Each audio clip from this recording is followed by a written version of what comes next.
Hey guys, Rob and Georgia here with you, aka VHS 82 apostrophe, with another episode of Something Weird, Just a Thought. But back into these Lovecraft readings, and specifically Herbert West, Reanimator.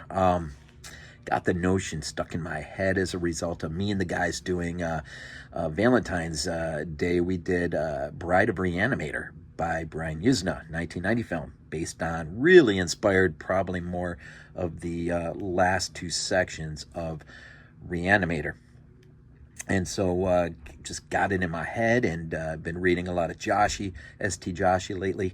And of course, amongst all the prep for that show, which, by the way, when that show does drop, I'll be sure to give a friendly reminder here at the beginning of another reading that the link will be down below.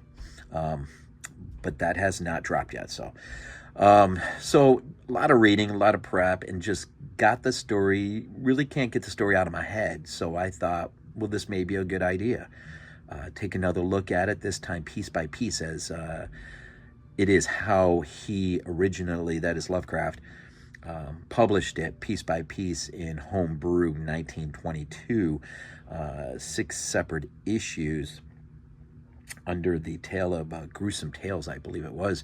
And Lovecraft wasn't that fond of this story ultimately, but I think there's more here going on than perhaps many have given him credit for, and even himself perhaps. So anyways, so over the next 6 sections, however long it takes to do this, just take it piece by piece. So first thing I want to do is just open up my Lovecraft and A World in Transition, my collected essays on H.P. Lovecraft by S.T. Joshi.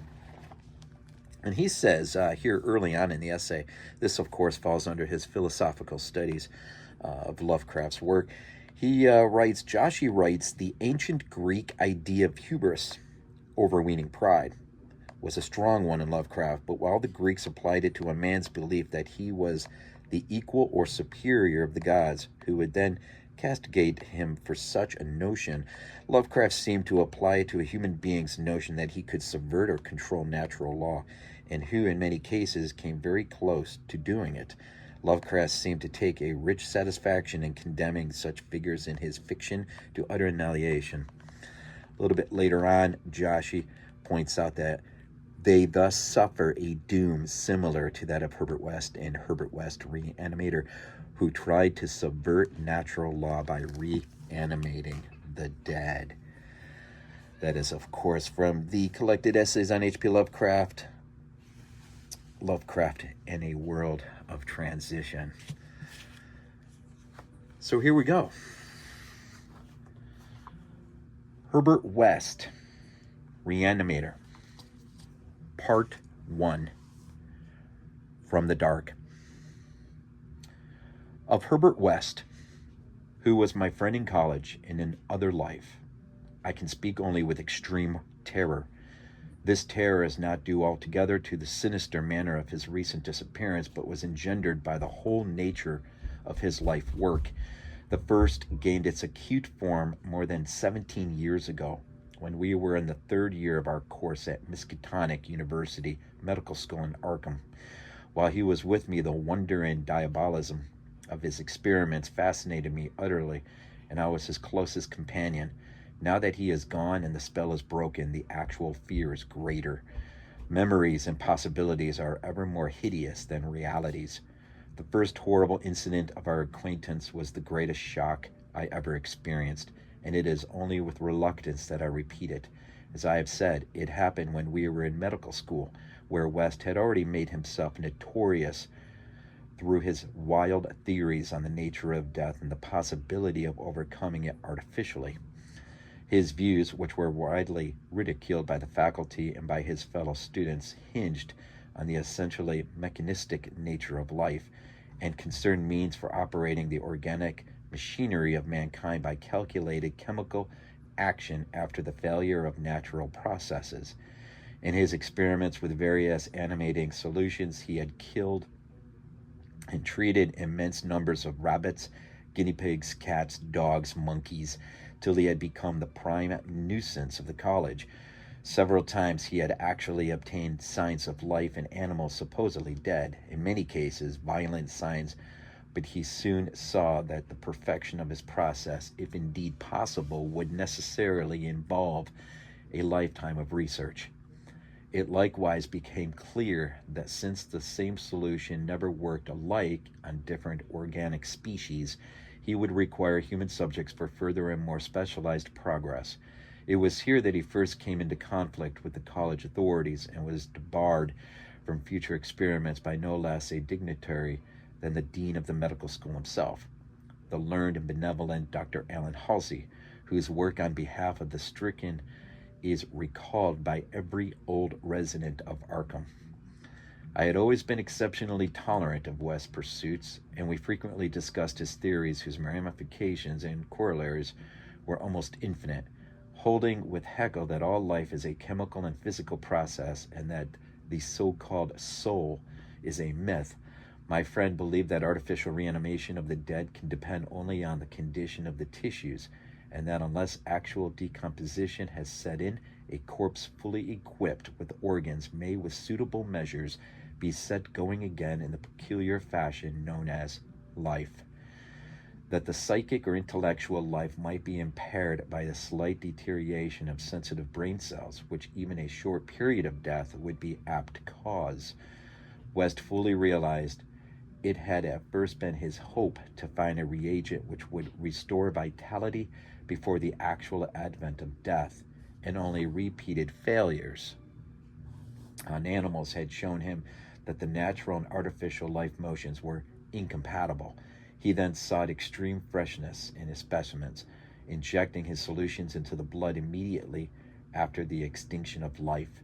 It was this circumstance which made the professors so carelessly skeptical, for they felt that true death had not occurred in any case. They did not stop to view the matter closely and reasoningly.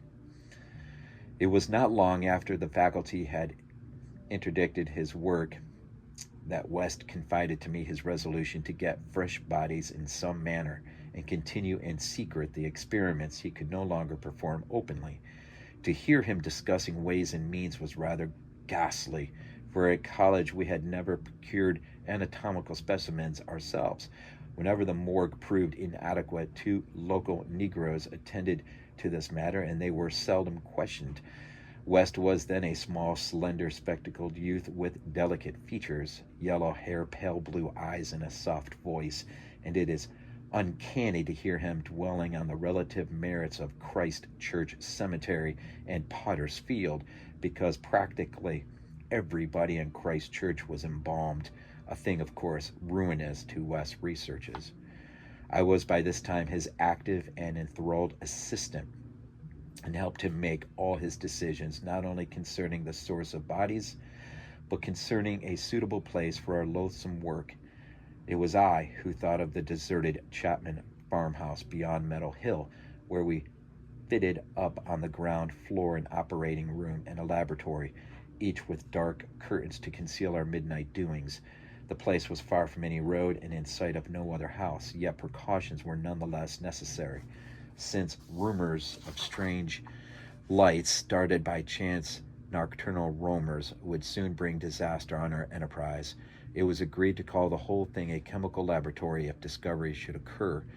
Gradually, we equipped our sinister haunt of science with materials either purchased in Boston or quietly borrowed from the college, materials carefully made unrecognizable save to expert eyes, and provided spades and picks for the many burials we should have to make in the cellar.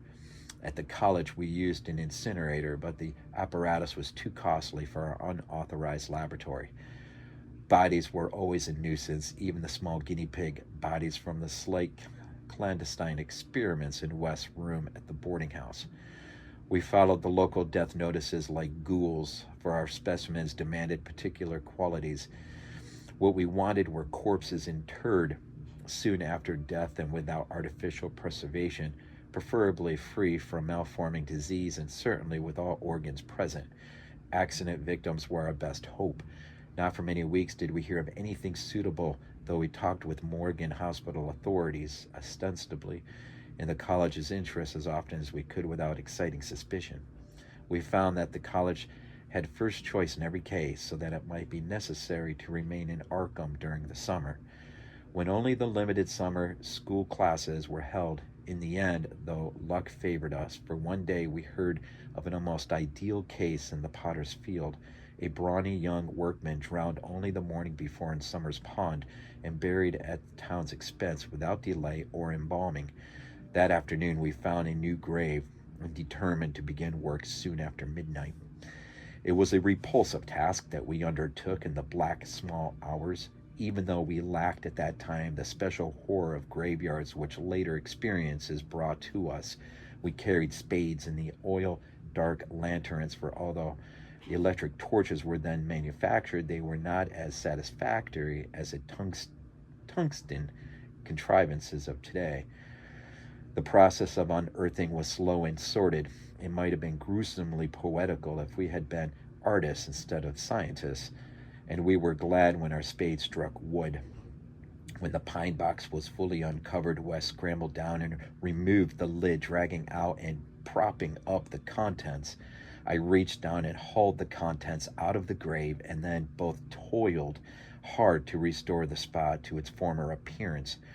The affair made us rather nervous, especially the stiff form and vacant face of our first trophy, but we managed to remove all traces of our visit. When we had patted down the last shovelful of earth, we put the specimen in a canvas sack and set out for the old Chapman place beyond Meadow Hill. On an improvised dissecting table in the old farmhouse, by the light of a powerful acetylene lamp, the specimen was not very spectral looking. It had been a sturdy and apparently unimaginative youth of wholesome plebeian type, large-framed, gray-eyed, brown-haired, a sound animal without psychological subtleties, and probably having vital processes of the simplest and healthiest sort. Now, with eyes closed, it looked more asleep than dead, though the expert test of my friend soon left no doubt on the score. We had at last what West had always longed for, a real dead man of the ideal kind, ready for the solution, prepared according to the most careful calculations and theories for human use. The tension on our part became very great. We knew that there was scarcely a chance for anything like complete success, and could not avoid hideous fears at possible grotesque results of partial animation. Especially were we apprehensive concerning the mind impulses of the creature, since in the space following death some of the more delicate cerebral cells might well have suffered deterioration. I myself still held some curious notions about the traditional soul of man, and felt an awe at the secrets that might be told by one returning from the dead. I wondered what sights this placid youth might have seen in inaccessible spheres, and what he could relate if fully restored to life.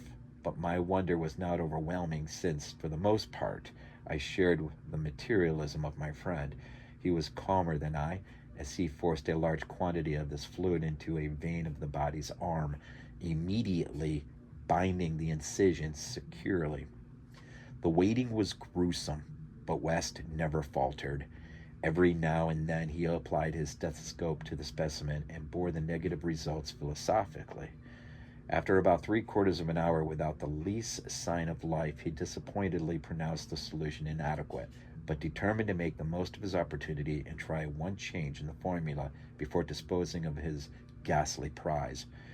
We had that afternoon dug a grave in the cellar and would have to fill it by dawn, for although we had fixed a lock on the house, we wished to shun even the remotest risk of a ghoulish discovery. Besides, the body would not have even approximately fresh the next night, so taking the solitary acetylene lamp into the adjacent laboratory, we left our silent guest on the slab in the dark and bent every energy to the mixing of a new solution. The weighing and measuring supervised by West was an almost fanatical care. The awful event was very sudden and wholly unexpected. I was pouring something from one test tube to another, and West was busy over the alcohol blast lamp which had to answer for a Bunsen burner in this gasless edifice, when from the pitch black room we had left there burst the most appalling and demonic succession of cries that either of us had ever heard. Not more unutterable could have been the chaos of hellish sound if the pit itself had opened to release the agony of the damned. For in one inconceivable cacophony was centered all the superior or supernal terror and unnatural despair of animate nature. Human it could not have been. It is not in man to make such sounds, and without a thought of our late employment or its possible discovery, both West and I leaped to the nearest window like stricken animals, overturning tubes, lamp, retorts, and vaulting madly into the starred abyss of the rural night. I think we screamed ourselves as we stumbled frantically toward the town, though as we reached the outskirts we put on a semblance of restraint, just enough to seem like belated revelers staggering home from a debauch. We did not separate, but managed to get to West's room, where we whispered with a gas up until dawn, but then we had calmed ourselves a little with rational theories and plans for investigation, so that we could sleep through the day, classes being disregarded. But that evening, two items in the paper, wholly unrelated, made it again impossible for us to sleep. The old deserted Chapman house had inexplicably burned to an amorphous heap of ashes that we could understand because of the upset lamp. Also, an attempt had been made to disturb a new grave in the potter's field, as if by a futile and spadeless clawing at the earth that we could not understand, for we had patted down the mound very carefully. And for 17 years after that, West would look frequently over his shoulder and complain of fancied footsteps behind him. Now he has disappeared. End of H.P. Lovecraft's Herbert West Reanimator Part I, From the Dark. Wow, that's freaking awesome. I absolutely love that story. Just a couple observations, in terms of the first film and even the second film, the clearest, biggest difference right off the bat is the role of the narrator, and as we know him in the movies, Dan Cain. Dan Cain is not as attached to the hip to Herbert West as he is right off the get-go. He has no distractions in the original source material, no women at his side, no lovely Barbara Crampton, Halsey's daughter, I believe she was in the original film. So he has no distractions, and so therefore he has found it more than tolerable to be hitched to the side of one Herbert West. And although he will comment at times and make it seem like he questions his own attachment to him, nonetheless, he travels the pathway with him, regardless of the horrors that not just that are uncovered, but really the horrors they unleash. And there will be some good ones along the way in the next several selections. This one's pretty good, though. Just a way of sort of settling in and getting to know these two a little bit in the first chaotic episode of bringing a body to life. And that body, somehow the old Chapman house burns down, probably knocked over lamp, but the body is gone. But we are told that this thing from the dark makes its way back to its home in the graveyard and attempts to dig its way back in. That right there might be the creepiest point in his short story, or at least first selection. Other than that, it's pretty straightforward in terms of what we're dealing with here. So we'll see. We'll see in the next selection what that yields for us. But once again, not sure when I'll do the next one, but this is probably the template of how I'll tackle each one. And And if I can, if I have a chance, I'll revisit the films once again, or just do my best as they are in my collective memory. Herbert West, Reanimator, 1922. Some good stuff from H.P. Lovecraft. So as always, hope you enjoyed. And as always, we end these things off with Go Bills. This is not a dream. Not a dream. We might be useful to